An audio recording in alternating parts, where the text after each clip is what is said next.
Voilà le titre de mon intervention. Je pense que vous pouvez le lire.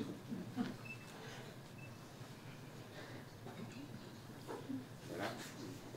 Et je vais partir d'une citation du dernier ouvrage important en matière de politique linguistique et de didactique des langues proposé par les experts du Conseil de l'Europe. Il s'agit du guide pour le développement et la mise en œuvre de curriculum pour une éducation plurilingue et interculturelle qu'a coordonné justement Jean-Claude Béaco. Et cette citation est la suivante: toutes les occasions pertinentes doivent être utilisées pour encourager la mobilisation des acquis dans les langues enseignées ou connues des élèves afin de faire émerger les convergences et de gérer au mieux le développement de leur répertoire plurilingue. Avant de nous interroger sur ce que peut signifier concrètement pour un apprenant migrant disposant d'une ou de plusieurs langues connues mais pas nécessairement enseignées, ce que va pouvoir dire cette citation, on fournira rapidement des repères sur l'origine de cette orientation didactique et sur le lien qu'entretiennent avec elle des approches des langues et des cultures que nous appelons approches plurielles. L'orientation didactique affirmée est une conséquence directe de la façon dont, 10 ans auparavant, le cadre européen de référence pour les langues, Conseil de l'Europe, envisage la compétence plurilingue et pluriculturelle des individus. Le cadre insiste sur la globalité de cette compétence. Un même individu ne dispose pas d'une collection de compétences à communiquer distinctes et séparées suivant les langues dont il a quelque maîtrise, mais bien d'une compétence plurilingue et pluriculturelle qui englobe l'ensemble du répertoire langagier qui est à sa disposition. Faute de temps et aussi de capacité à le faire de façon originale, je ne parlerai pas ici des aspects culturels. Je soulignerai simplement qu'à l'intérieur de cette compétence globale plurilingue, les langues interagissent entre elles. Les didactiques antérieures en avaient retenu la notion d'interférence, c'est-à-dire de transfert d'une langue déjà connue à une autre langue en cours d'apprentissage, conduisant à des expressions ou interprétations non conformes au système de la langue cible. Mais elle ne prenait pas en compte les transferts positifs, sans doute beaucoup plus nombreux. Ceux qui, par exemple, font que, connaissant bien l'allemand, et contrairement aux locuteurs du français qui ne le connaissent pas, je n'ai pas de problème personnellement avec l'ordre des mots dans les énoncés japonais, que ce soit le problème de la place du verbe, qui est normalement en position finale dans certains cas en allemand, ou de l'ordre des éléments, qui est égal dans le groupe nominal. Autrement dit, je dispose de capacités de structuration en expression ou en compréhension qui aujourd'hui fonctionnent à la fois pour l'allemand et pour le peu de japonais que je maîtrise. La conception globalisante de la compétence plurilingue s'appuie sur des résultats de nombreux travaux en psycholinguistique dont on trouvera un bilan intéressant dans Herdina et Esnor. Si la compétence est globale, il ne faut pas, comme le préconisaient les orientations didactiques dominantes de la seconde moitié du siècle dernier, empêcher l'apprenant de se référer à sa compétence existante lorsqu'il élargit sa compétence à une nouvelle langue. En se référant à sa compétence existante, il ne fait que mettre en œuvre une démarche naturelle d'apprentissage, la référence au connu pour acquérir le nouveau, mise en évidence par le constructivisme et décrite par Piaget dès 1975 en termes d'assimilation et d'accommodation. Il faut au contraire aider l'apprenant à construire une compétence articulée, que ce soit en termes d'éléments communs ou divergents. Pour agir ainsi, l'enseignant doit proposer aux apprenants des activités qui portent simultanément sur plus d'une langue. C'est exactement cela que nous retenons comme définition pour ce que nous appelons les approches plurielles. Nous appelons donc approche plurielle des langues et des cultures, des approches didactiques qui mettent en œuvre des activités impliquant à la fois plusieurs variétés linguistiques ou culturelles. Aujourd'hui, on distingue généralement 4 approches plurielles qui se sont construites de façon relativement indépendante depuis un peu plus de 30 années en Europe. L'éveil aux langues, l'intercompréhension entre les langues parentes, la didactique intégrée et l'approche interculturelle. Je ne peux les développer ici et je vous renvoie aux premières pages d'un ouvrage récent que je donnerai en bibliographie. Si l'école veut appliquer les propositions qui viennent d'être exposées à des apprenants qui parlent une autre langue à la maison que la langue ou les langues majoritaires dans le pays et qui sont utilisées comme véhicule d'enseignement, elle peut bien sûr envisager des formules de type enseignement bilingue, faisant de la langue de la famille une des langues qu'elle enseigne. Il peut ainsi, dans chaque enseignement de langue, établir des liens avec les autres langues apprises. On parlera alors de didactique intégrée. Si cette formule est envisageable, et le plus souvent souhaitable, pour des élèves parlant une langue minoritaire autochtone, c'est-à-dire qui s'est développée historiquement sur le territoire du pays, des limites sérieuses apparaissent dans le cas des enfants issus de la migration. Des limites d'ordre pratique et budgétaire d'abord. Comment organiser et financer des écoles bilingues pour l'ensemble des écoles des langues de la migration, quand on sait qu'elles se comptent par dizaines, avec une grande dispersion à travers le territoire national. Mais aussi, et c'est plus grave encore, des limites d'ordre social et éthique, dans la mesure où cela reviendrait à isoler les différentes communautés dans des écoles ou classes ghettos qui leur seraient réservées. Il existe une approche plurielle, l'éveil aux langues, dont la définition même inclut le recours à d'autres langues que les langues enseignées à l'école. L'éveil aux langues, ce n'est pas l'enseignement d'une langue particulière. Mais bien sûr, ça peut soutenir cet enseignement, le préparer, le compléter. Alors, qu'est-ce que c'est? C'est une démarche qui est caractérisée par des activités qui portent simultanément sur plusieurs langues de tous statuts, y compris des langues que l'école n'a pas l'intention d'enseigner. L'éveil aux langues s'est développé à l'origine en Grande-Bretagne pendant les années 80 sous le nom de Language Awareness, grâce à l'impulsion de Eric Hawkins, et là aussi, je vous donnerai de la bibliographie. Dès le début, mais aussi dans des programmes développés par la suite, en particulier en Suisse, puis en France, dans les années 90, et ensuite dans des projets européens qui s'appellent Evlang et Janua Linguarum, l'idée d'introduire parmi ces langues non enseignées des langues parlées par les élèves dans leur famille était présente. Avant de développer ce point, il est utile de montrer par 2 brefs exemples ce qu'est l'éveil aux langues. Le premier exemple sera européen, tiré de l'ouvrage d'enseignement « Les langues du monde au quotidien », un ouvrage français, destiné à des enfants de 7 ans à 9 ans. Et le second, dans quelques instants, sera japonais et il a été préparé et expérimenté en classe par Miyu Mochizuki et Mayo Omaya, qui vont vous le présenter dans une minute. Alors, revenons donc à ce petit chaperon rouge. Comme vous le voyez, les enfants travaillent en même temps sur beaucoup de langues, l'allemand, l'anglais, le breton, le chinois, le finnois, etc. Je vous laisse le temps de les lire. D'accord?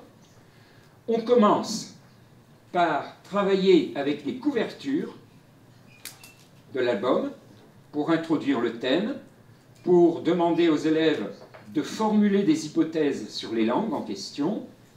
Voilà. Et voilà 1 ou 2 activités.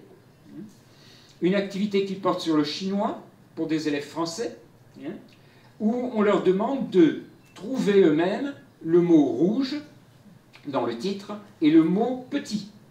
Et bien sûr, comme vous le voyez, ils peuvent s'aider. Voilà, ils trouvent cela. Et qu'est-ce que l'on fait avec? eh bien, on peut travailler sur l'ordre des mots. Il y a un travail syntaxique, de métalinguistique. Autre exemple de travail sur le petit chaperon rouge, très rapidement, on peut demander aux élèves, en leur donnant les textes dans 4 langues, par exemple, le finnois, l'allemand, l'italien, je crois, oui, et le français, on peut leur demander de trouver eux-mêmes comment est-ce que l'on dit oreille, comment est-ce que l'on dit yeux, comment est-ce que l'on dit entendre, manger, etc., dans toutes ces langues. Les enfants travaillent, ils font cela, ils sont capables de le faire. Des enfants de 9 ans, par exemple. Voilà, je donne la parole maintenant à Mayo, je pense. Voilà, et puis la souris, Mayo. こちらにいらっしゃる望月さんと一緒に奈良市の小学校で40人の小学生を相手に行った、言語への目覚め活動についてご説明いたします。簡単に手順についてご説明します。6年生の、外国語活動というカリキュラムの、一環で行いましたが、40人の生徒児童に、まず4人1組のグループを作ってもらいます。10グループできますけれども、その全てのグループに48枚のカードをバラバラにしたカードを、配ります。48枚のカードには何が書かれているかというと、4つの言語で月の名前が1月から12月まで書かれています。バラバラになっています。で例えば今16枚こちらに抜き出してあるんですけれども、これ皆さんご覧になって4つの言語に分類できるでしょうか。私たちは小学生に今渡したカード48枚のカードは 4つの言語で1月から12月までの月の名前が書かれているので、言語ごとに4つに分類してみてくださいというようなことを言います。で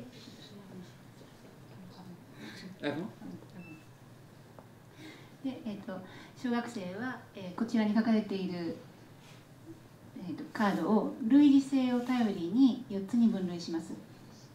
皆さんも見ていただけたら分かるように、例えば「ゆえ」とか「ウォル」とか共通するものがありますね。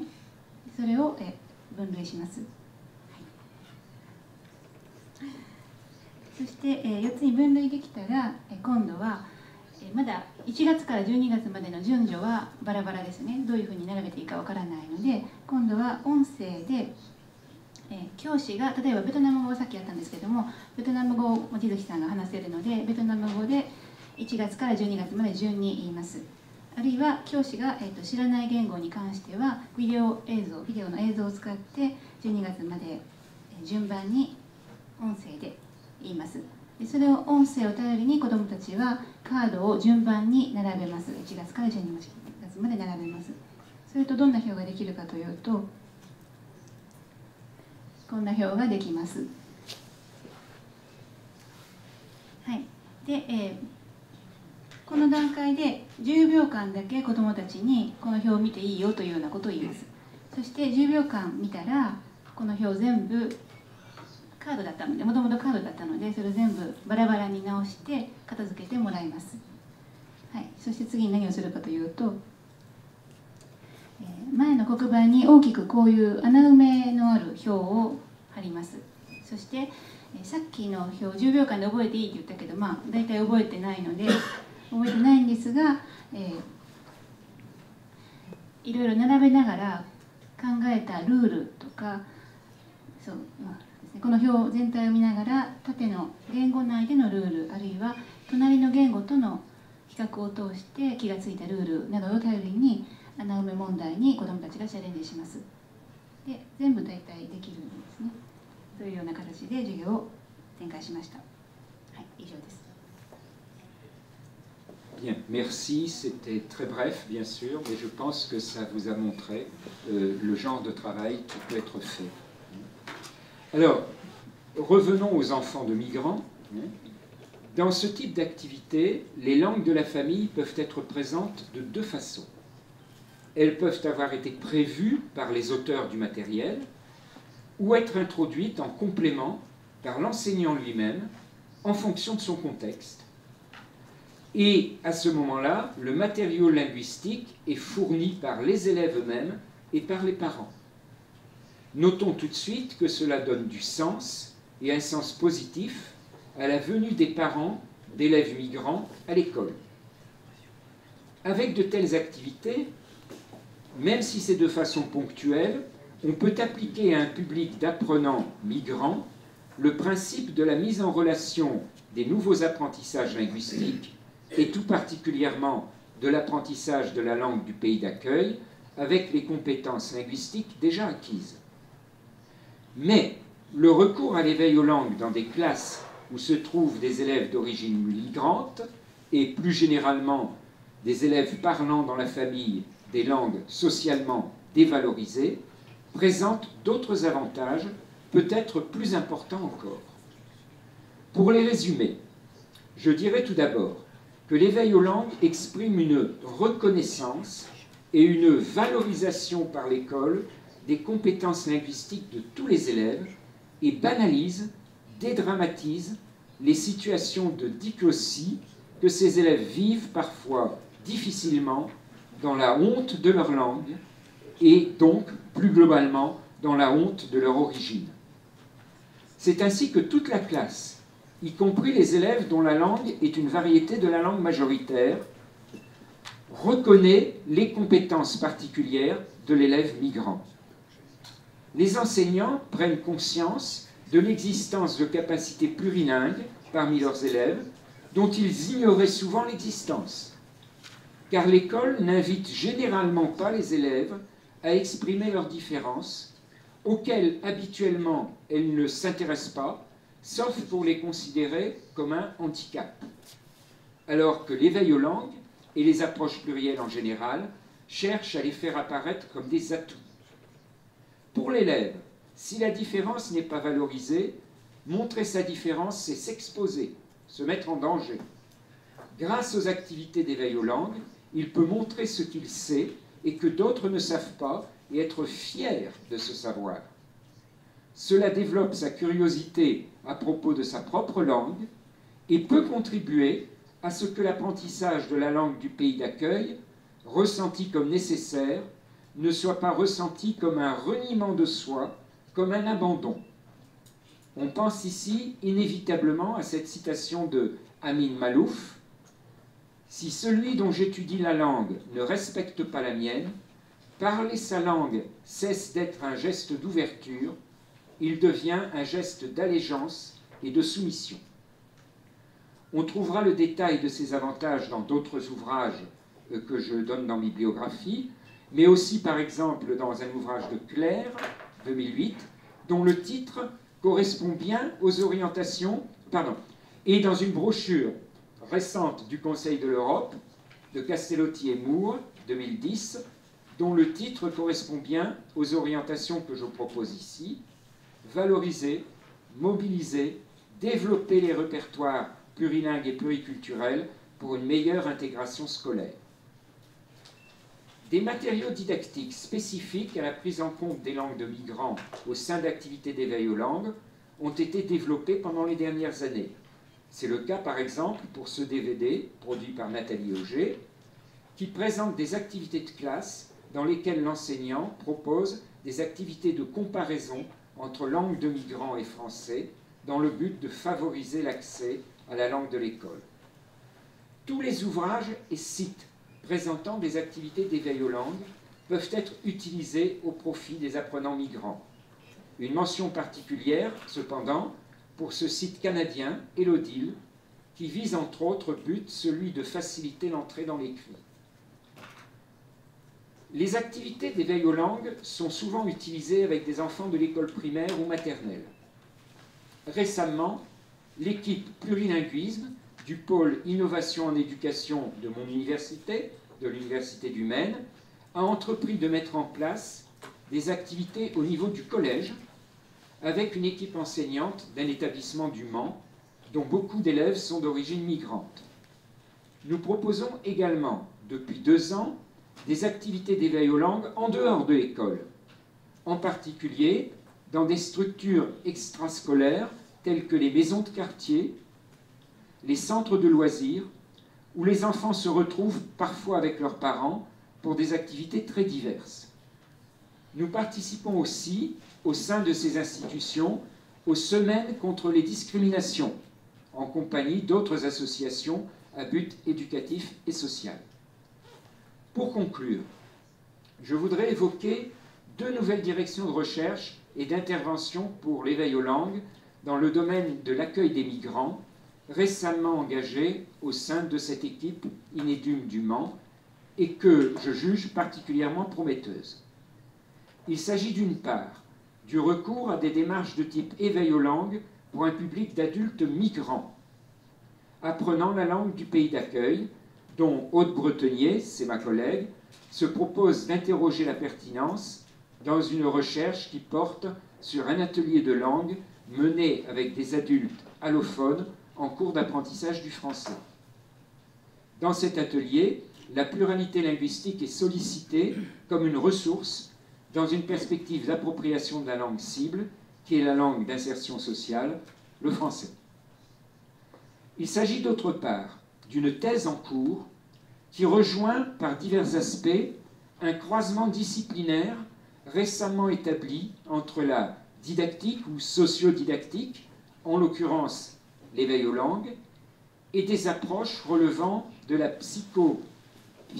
pédopsychiatrie transculturelle.